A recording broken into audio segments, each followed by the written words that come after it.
Don't let anybody in on the secret. Okay, look at the title. Brown and black communities have been hit hardest by this disease. Make sure nobody's listening, but shh. No, if you're white and you're watching this video, and Asians, we're going to include you in this too, because let's be honest, Democrats never include you in the whole black and brown thing. They don't see you that way. They see you as white like me. But if you're white, Asian, you're good. This means, according to her, okay, first of all, no reparations for us, but, we can work around that, income inequality being what it is and privilege that we get, but we're good. We're not going to get the virus, according to her. She's the most renowned expert. She has the most scientific knowledge of anybody in all of the world, so she knows what she's talking about. If she says this affects disproportionately black and brown people, then that means whites, Asians, we're good, okay? Don't tell anybody, though, that our privilege has afforded us this, okay? Shh. Now we're going to go ahead and read the article, but everything I'm saying right now, only white people and Asians can hear this because it's in a frequency that only our ears can hear. Okay, now to the article. We're here in Kansas City to rally for Brent Welder. We're going to flip this seat red in November. Hey, how's it going, everybody? Jumped online just doing a little research, and this little nugget came across my computer screen, so I wanted to share it with everybody. AOC demands coronavirus reparations for black and brown communities because environmental racism and the wealth gap has left them hardest hit by the deadly disease. Rep. AOC is demanding that black and brown people get coronavirus reparations since their communities are most affected. She tweeted, "The chronic toll of redlining, environmental racism, wealth gap, etc. are underlying health conditions." AOC slammed Governor Andrew Cuomo for not giving relief to renters like he did for people paying mortgages. Congresswoman also criticized colleagues on Capitol Hill for passing a $2 trillion stimulus bill last week with no money specifically set aside for poor people.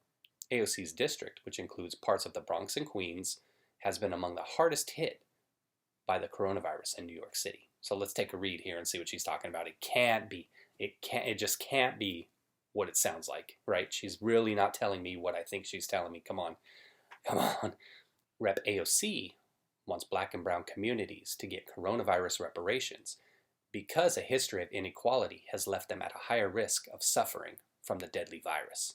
Her comments came after a stark New York City map showed that there are higher numbers of cases of coronavirus in poorer New York neighborhoods than in wealthier zip codes. In overcrowded areas like the South Bronx and Harlem, residents are still commuting to work, while in places such as Greenwich Village, they can afford the luxury of working from home. COVID-19 deaths are disproportionately spiking in black and brown communities, AOC tweeted on Friday morning. She added, "Why? Because the chronic toll of redlining, environmental racism, wealth gap, etc. are underlying health conditions. Inequality is a comorbidity. COVID relief should be drafted with a lens of reparations." AOC's district, which includes parts of the Bronx and Queens, has been among the hardest hit by coronavirus in New York City. There you see the map. It looks like whatever's in the darker purple is the area that was hardest hit. I'm not an expert at NYC geography, so I don't know which is which.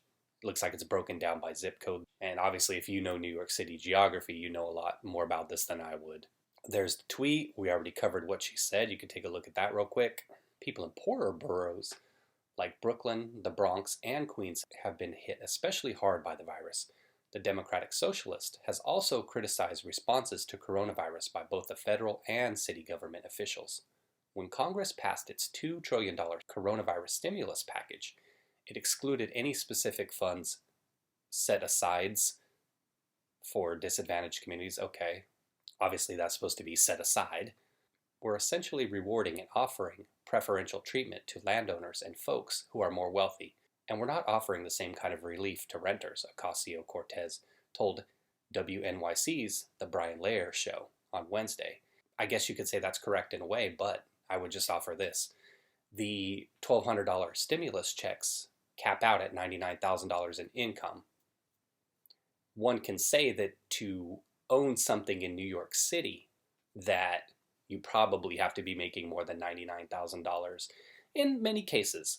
Not in all cases, but you probably have to be making more than that much money to even afford a mortgage on something in one of the boroughs. That's just reality. Even though those individuals are getting mortgage relief, I'd imagine a high number of them would surpass that $99,000 or $100,000 threshold to get one of the stimulus checks. Individuals who are renting, for the most part, probably not going to be bumping up against that $100,000 threshold or even the $75,000 threshold to get the full stimulus check.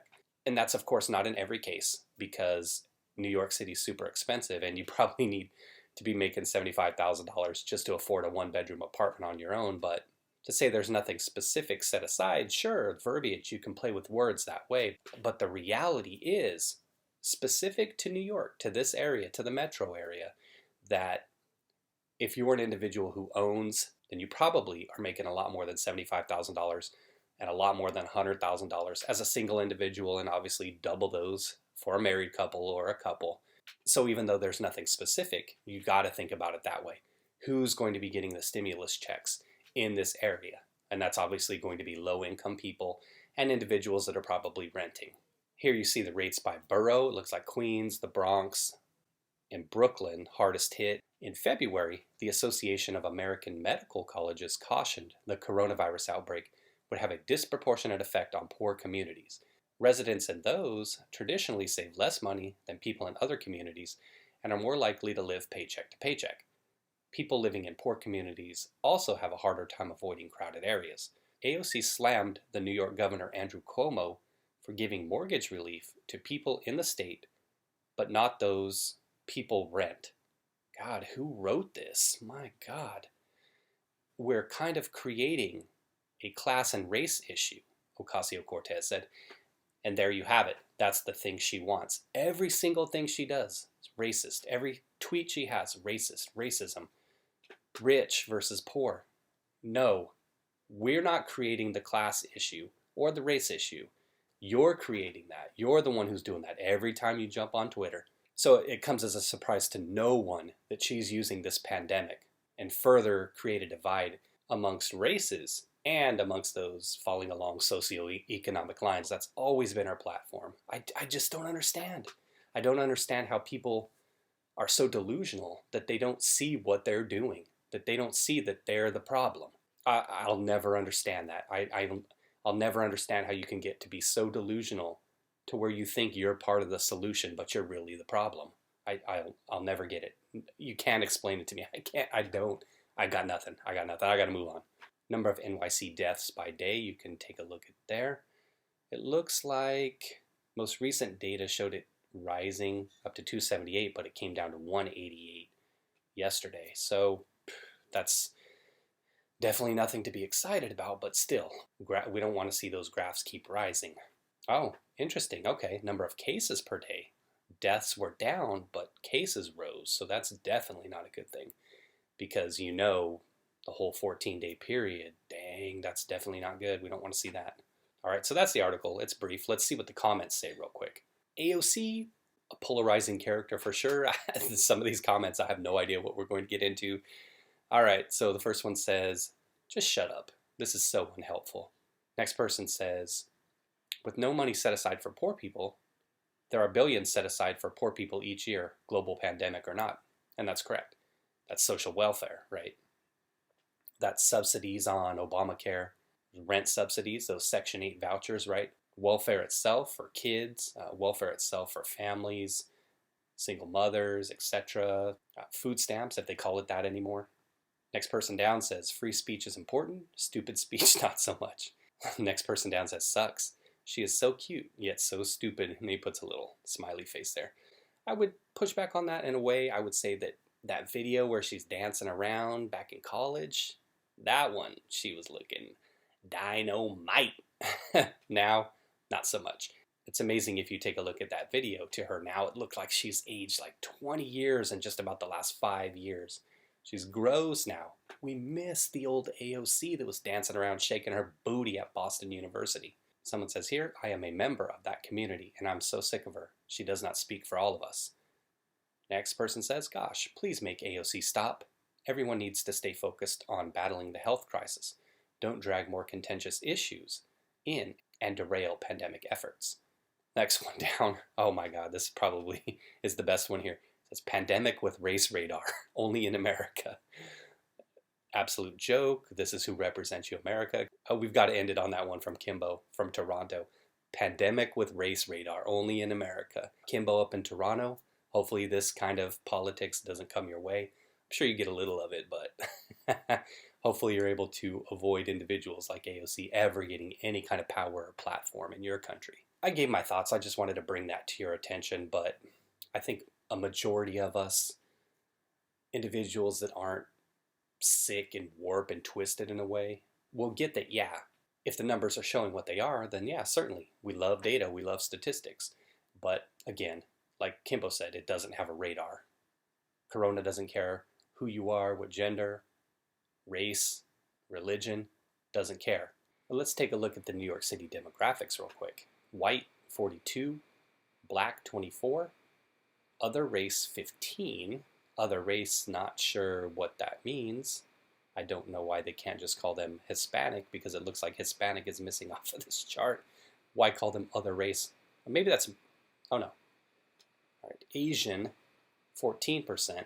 I was going to theorize that other might have included mixed race individuals, but it looks like they have their own separate one here, so 3.5%. So that has to be Hispanic or Latino or Mexican, whatever you want to call it.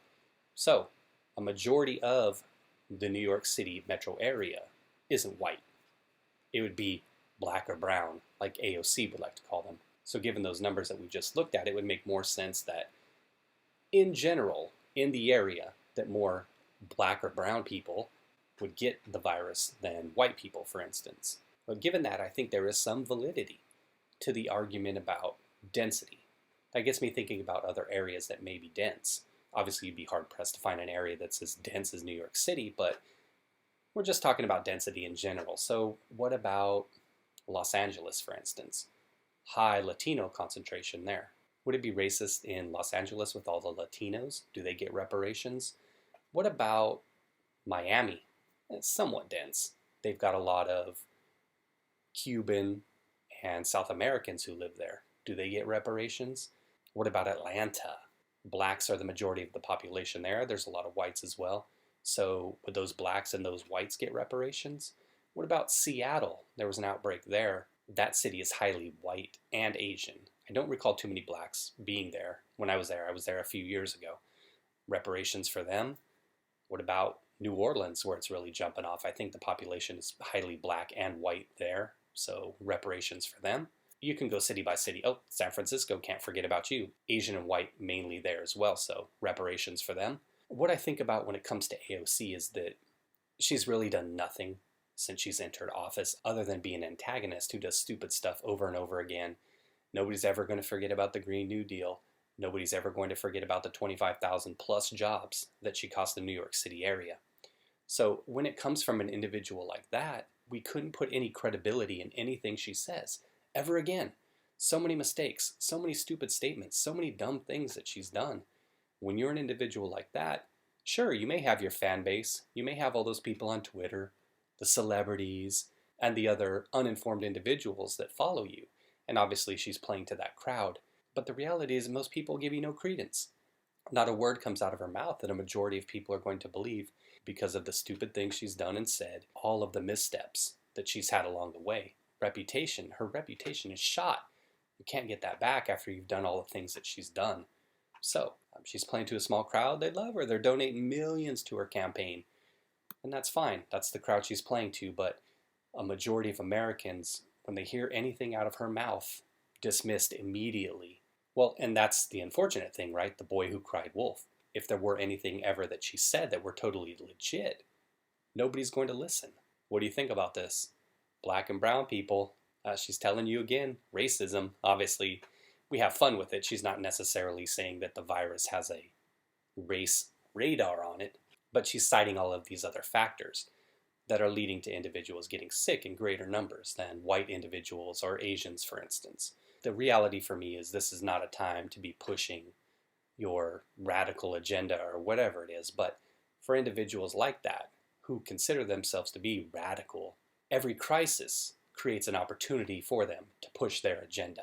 They just can't help but try to keep their name in the media, and they just can't help but thinking everything's racist.